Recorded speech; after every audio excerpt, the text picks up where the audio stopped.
그리스도인이 아닌 사람에게 산상설교를 살며 실천하도록 노력하라고 요구하는 것은 잘못입니다. 거듭나지 못한 사람에게서 그리스도인의 행위를 기대하는 것은 이단입니다. 행위와 윤리와 도덕면에서 복음의 호소는 교훈을 듣는 사람이 크리스찬이어야 한다는 전제에 항상 기초를 두고 있습니다. 그리스도인, 성도. 이 점은 신약성경 어느 서신에서나 분명합니다. 여기서도 분명합니다. 이제 본 설교의 해석을 지배하는 몇 가지 지배 원칙을 말씀드리겠습니다. 가장 중요한 원칙은 산상설교는 어떤 윤리나 도덕적 규범이 아니라 어떤 성격의 진술이다, 어떤 성격의 서술이다라는 걸 항상 기억해야 한다는 것입니다. 본 설교는 우리가 준수해야 할 일종의 새로운 십계명이라든가 규칙과 규범으로 간주되어서는 안 됩니다. 일부 구체적인 신뢰에 나타나 있는 대로 그리스도인은 어떤 사람이 되게 되어 있는가를 설명하는 것으로 간주되어야 합니다. 주님은 여기서 너희가 이런 사람이니 너희는 율법을 이렇게 대해야 한다, 율법에 따라 이렇게 살아야 한다라고 말씀하시는 것 같습니다. 주님의 각 명령을 기계적으로 내지 주먹 구구식으로 생각하거나 적용해서는 아니 되는 이유도 바로 여기에 있습니다. 그렇게 하면 이건 필경 우스꽝스러워지고 말 것이기 때문입니다. 사람들은 본 설교에 대해서 또 너를 송사하여 속옷을 가지고자 하는 자에게 겉옷까지도 가지게 하라는 명령을 예로 들면서 만일 우리들이 이대로 하면 곧 옷장에 아무것도 남아나지 않을 것이라고 말합니다. 하지만 이것은 올바른 접근 방법이 아닙니다. 우리는 각 명령을 서로 분리시켜서 이렇게 적용시켜야 한다고 말해서는 안 됩니다. 이것은 본 설교를 바르게 보는 방법이 아닙니다. 본 설교가 거듭 우리에게 일러주는 교훈은 우리가 어떤 주어진 환경과 조건 안에 있으므로 이것을 행할 수 있는 심령 상태이어야 한다는 것입니다. 즉 내가 속옷을 벗어주며 심리를 가주는 것과 같은 일들입니다. 이것은 기계적으로 적용되어야 할 규범이 아니라 내가 이와 같은 사람이니 이것이 하나님의 뜻이요 그분의 영광을 위한 것이라면 나는 그렇게 할 태세가 되어 있다는 것입니다. 나와 나의 모든 소유는 주님의 것이니 이제 내 것은 하나도 없습니다. 이것이 본 설교의 전반적인 원칙과 자세에 대한 구체적인 설명입니다. 저는 어떤 구체적인 것에 대한 일반적인 것의 관계를 말로 나타내는 일은 대단히 어려운 일임을 알았습니다. 사실 저는 어떤 사상 분야에서 나를 막론하고 가장 어려운 일들 중 하나는 이 관계를 올바로 정의하는 것이라 생각을 합니다. 여기에 접근하는 최선의 접근 방법은 이런 것이라고 생각됩니다. 즉, 영적 생활에 대한, 영적인 삶에 대한 어떤 특정 명령의 관계는 예술가의 일을 지배하는 어떤 특정 규칙과 법에 대한 예술가와의 관계이다 라고 생각을 합니다. 음악의 분야를 예로 들어봅시다. 음악가가 명곡을 정밀하게 연주할 수는 있습니다. 그가 이 점에서는 조금도 미스를 범하지 않을 수도 있습니다. 하지만 그가 베토벤의 월광 소나타를 사실상 연주했다고는 말할 수 없을 경우도 있습니다. 그가 악보대로 정확히는 연주했지만 그것이 그 소나타는 아닐 수도 있습니다. 그렇다면 그가 한 것은 무엇이었습니까? 그저 악보를 기계적으로 두들기긴 했지만 그 정신과 올바른 해석은 빠뜨렸던 것입니다. 그는 베토벤이 의도한 대로 연주하지 않았습니다.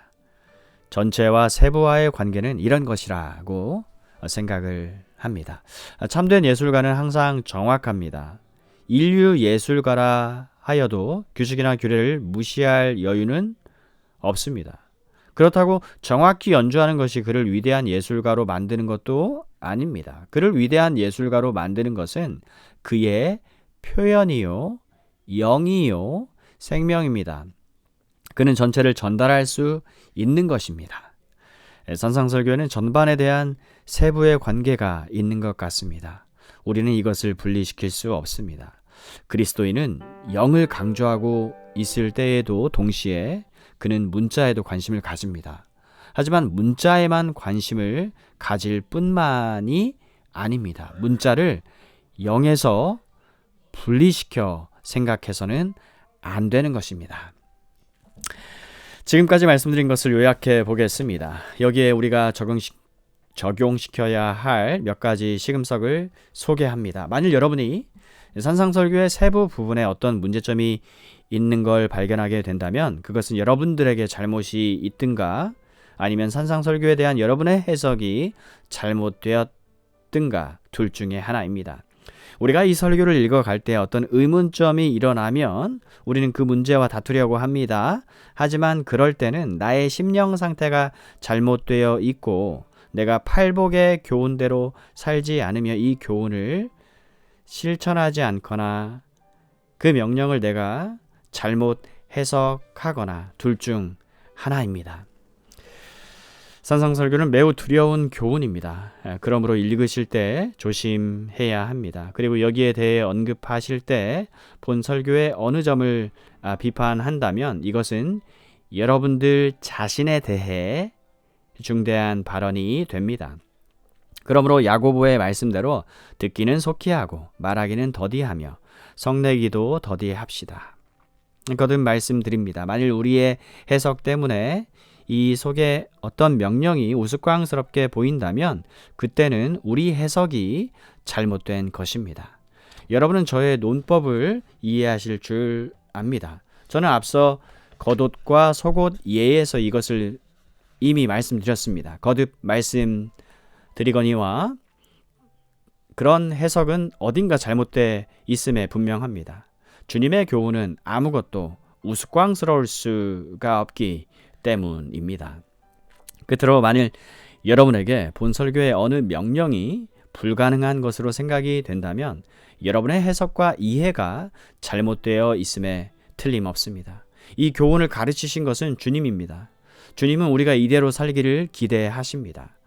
주님께서 전도하라고 파송하신 제자들에게 하신 최후 말씀은 그러므로 너희는 가서 모든 족속으로 제자를 삼아 아버지와 아들과 성령의 이름으로 세례를 주고 내가 너희에게 분부한 모든 것을 가르쳐 지키게 하라 였습니다.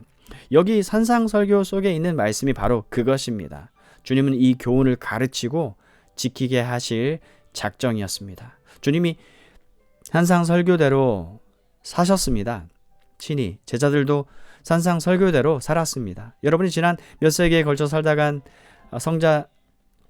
성도들의 삶과 하나님께 크게 쓰임받은 사람들의 삶을 읽어본다면 어느 시대 성도들을 막론하고 산상설교를 중대하게 여겼을 뿐만 아니라 문자 그대로 받아들였던 사실을 발견케 될 것입니다. 허드슨 테일러 같은 분의 전기를 읽어보면 그가 이 설교를 문자 그대로 생활한 사실이 발견됩니다. 이 사람뿐만이 아닙니다. 이것은 주님께서 자기 백성인 우리들에게 친히 가르치신 교훈입니다. 이 설교는 모름지기 그리스도인이 생활화해야 할 교훈입니다. 그리스도인이 살아내는 교훈입니다. 그리스도인에게 하나님을 두려워하는 사람이라는 표현이 적용이 되던 시대가 있었습니다. 여러분이 이 표현을 개량할 수 있을 것이라고는 생각되지 않습니다. 이것은 비겁자의 두려움을 의미하지 않습니다. 형벌의 두려움을 뜻하지도 않습니다. 이 말은 참 그리스도인에게 딱 들어맞는 표현입니다. 마태복음 7장에서 매우 힘차게 연상되고 있지만 그리스도인들은 하나님을 두려워하는 삶을 사는 사람입니다. 우리는 주님께서 하나님을 두려워하는 삶을 사셨다고 말할 수 있습니다.